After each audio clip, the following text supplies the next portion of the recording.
Hi everybody, I'm Seth Hancock here at one of Hollywood's most iconic locations, Amoeba Music, because today I get to spend it with Councilmember Mitch O'Farrell. This is Council Off the Clock.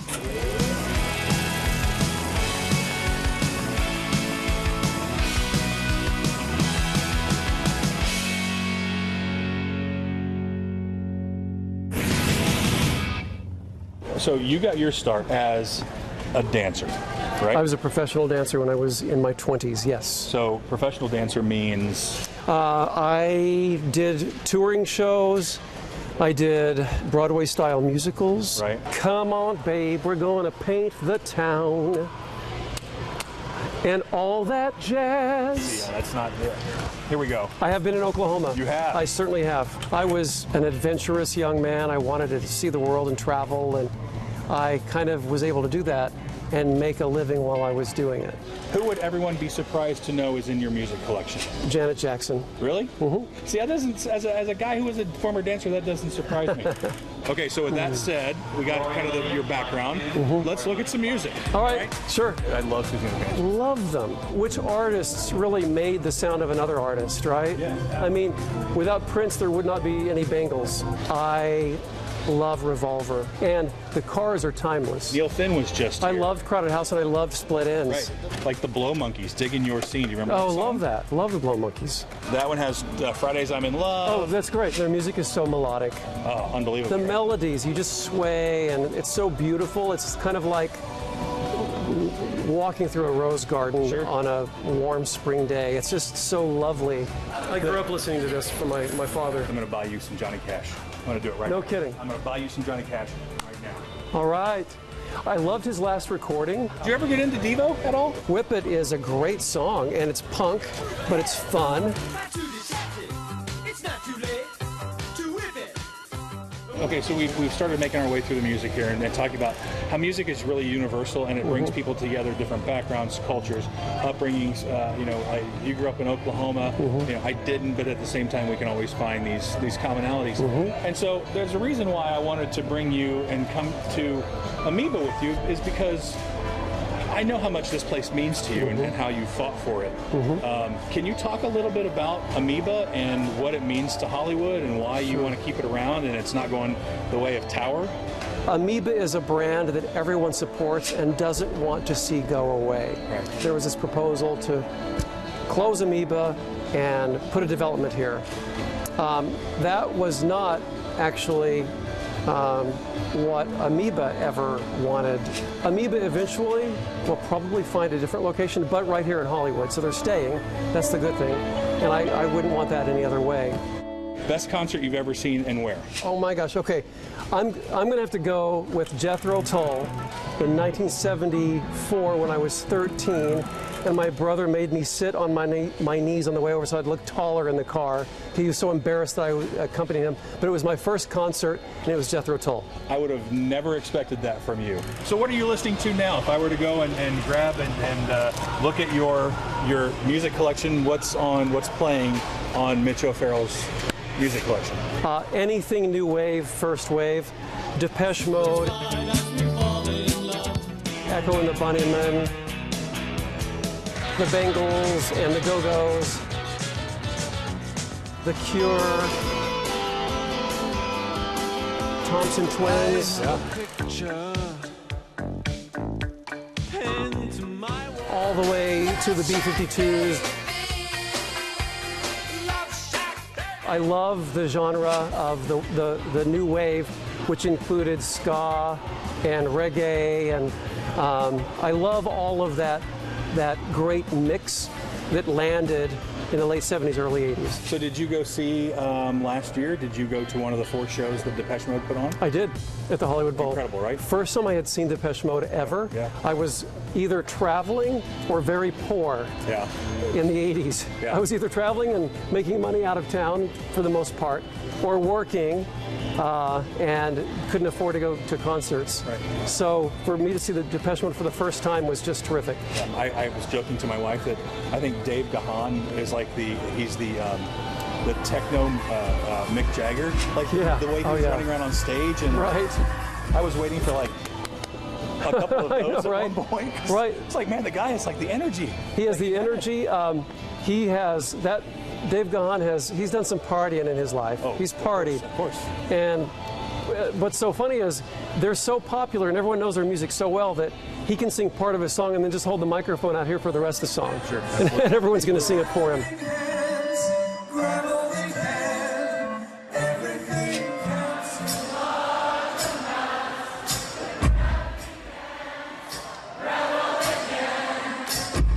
Phenomenal, just great band. Love Depeche Mode. And their very first hit, Just Can't Get Enough.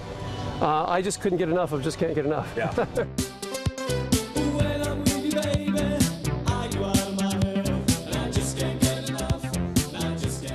My mother, boy, did she have good taste. So when I was a really little kid, small kid, before even school, she had Bob Dylan. She had Joni Mitchell. She had Petula Clark. Remember Downtown? Right. Yeah, my mom knew music. She knew. So we grew up with that. And I have an aunt who was, a swinging 60s. She was young and she was a teenager. So she would teach. Did she do that a lot? She did all the time. She taught us the Watusi and the swim. Oh yeah. And so my Aunt Marilyn loved her so much. So she taught us all those like 60s dances. Then it goes into, for me, the Beatles. Mm-hmm. And all bets are off. From an early age, from the time I was 4 years old, I remember the Beatles. And I just kind of rode the wave all the way through, and even after they broke up, when I was a teenager, I would spend hours in my room, door closed, listening to the Beatles. Right. All of their albums over and over again, singing to the top of my lungs. Yeah. There's a soundtrack. We all have a soundtrack of our life. Of course. And those are some of the genres that are in mine.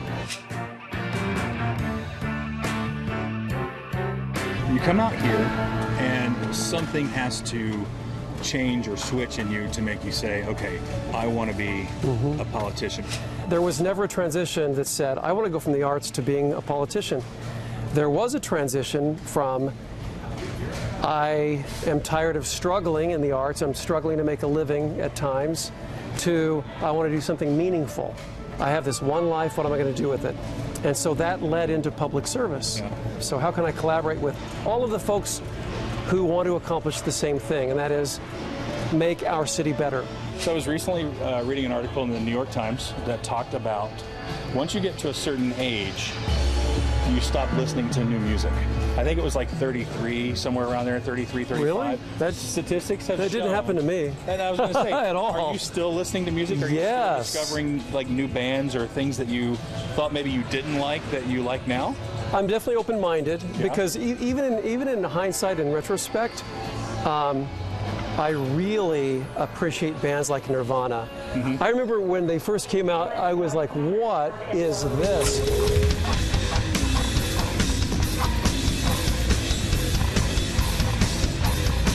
I didn't get it. I got other Seattle sound bands, but I didn't get them. Oh, there you go. And through the magic of having people off camera, and now the album Nevermind. But now I get them. You know, they're an amazing band. Yeah.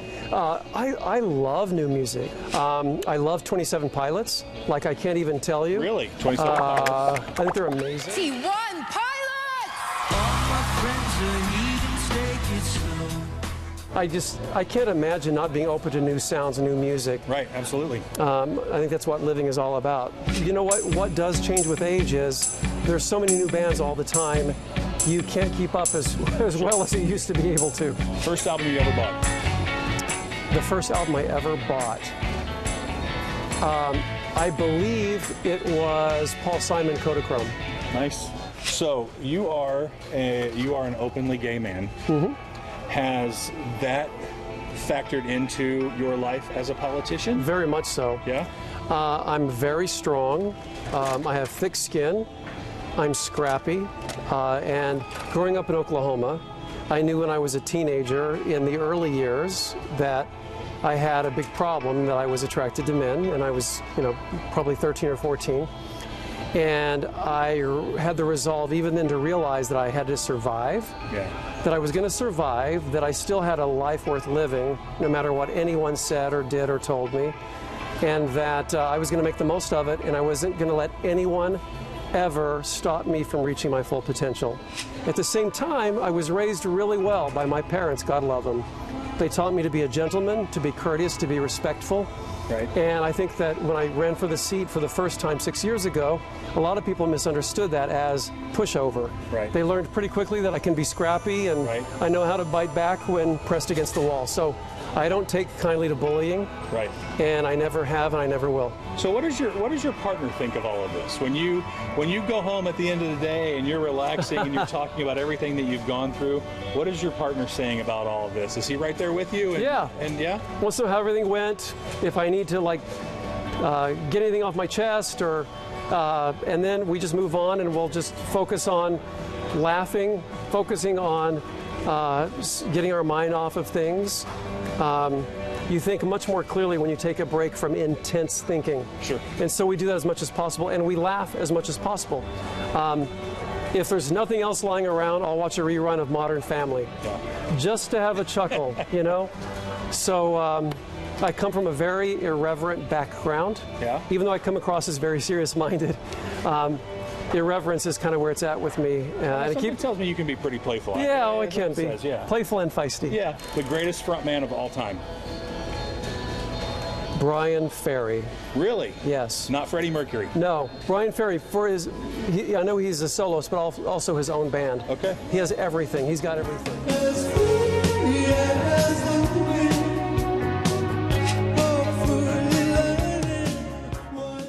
What's the future for Mitch O'Farrell? What's the future for the district, and what's your hope for LA? I am in year 2, term 2 on the LA City Council, representing the 13th District. Right. So I've got 4 more years in this term, right? Mm-hmm. And then I can run another term after that.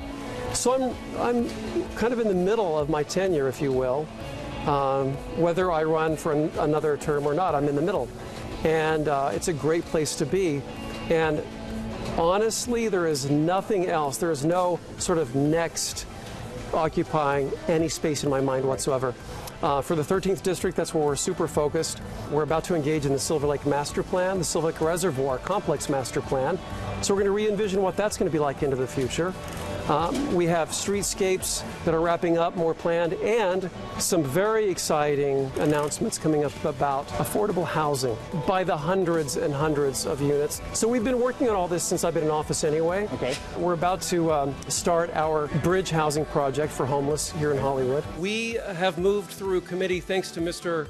Harris Dawson and Mr. Krikorian, another bridge home project that will house 70 individuals for up to 3 years in Hollywood. Great on City. And then on October 8th, we have Indigenous Peoples Day. One of the initiatives I led in 2015 through 2017 was the repeal of Columbus Day on the city's administrative code. Christopher Columbus set in motion a complete genocide of the indigenous inhabitants. Well, it took you how many years? Almost 2 years. Almost 2 years. Almost 2 years, and it was quite a journey. Yeah. But we adopted it August 30th of last year. We took a step that is righteous, that is just, that is healing.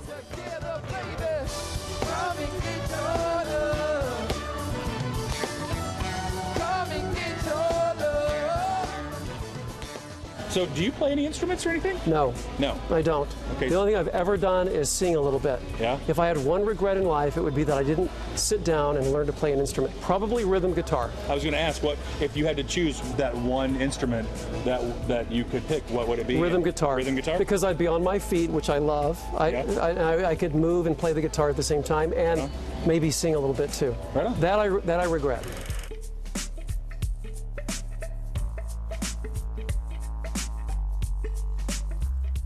What's the secret to happiness? What have you found in your many years? Make the most of every single moment. Yeah. That's it. Yeah. That's it. That's it. That's it. It's that simple, huh? Yeah.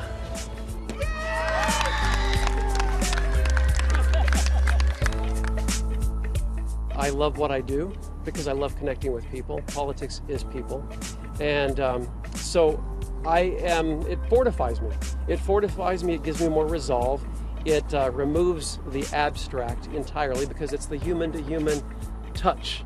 And from that, there is no more powerful force. Social media is woefully inadequate, but person-to-person contact is kind of where it's at. And that's when you really get to the source of how people feel and what they want.